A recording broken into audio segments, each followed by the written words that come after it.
lovely lady. That's beautiful. Can you imagine yourself doing any other profession besides nursing? At first, I was going to be actually a music education teacher. I love music education. However, I really do think my heart is in nursing. I absolutely love it. Any advice for students that would like to get into nursing?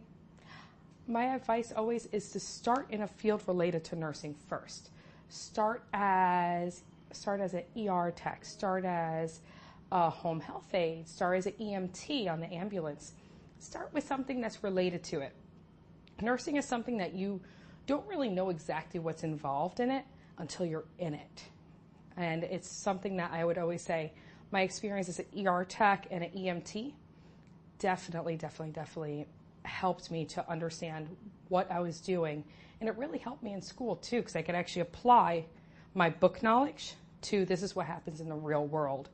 And it's the type of experience I really think helped me excel. So what are some of the favorite parts of nursing, and what are some of your least favorite parts? My favorite parts of nursing are just the interaction with the patient, being able to sit down with them, hear their story, especially in the cases where your actions make a difference, where you might pick up something that the doctor might not.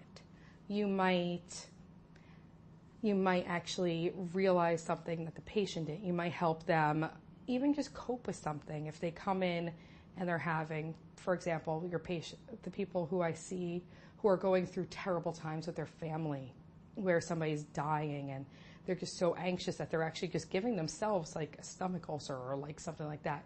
You can try to sit down with them and say, hey, how about we talk about different ways to deal with your anxiety? The things that might not be purely medical, but like the heart of nursing, just actually understanding a person. Now, for some of the other things that I don't like, I'm sorry. Some of the things that I might not always appreciate about nursing, one of them is just some of the violence that we experience in the ER, and some of the things that are just kind of almost allowed, which shouldn't be allowed. Other things are even just, not to sound political, but some of the policies of healthcare and the politics of healthcare. The fact that I see a lot of people come into the ER because they can't afford insurance, but because they can't afford insurance, now they're coming to the hospital because they can't take care of manageable conditions. And that's one of the things that will frustrate me until something changes. But it just frustrates me because I hate seeing people not be able to get proper health care in the U.S., which is kind of sad. It is very sad. If you can ask yourself one question, this is going to be my last question for you today. Mm-hmm. What question would you ask yourself right now? What would you like to respond to? You can perhaps give our audience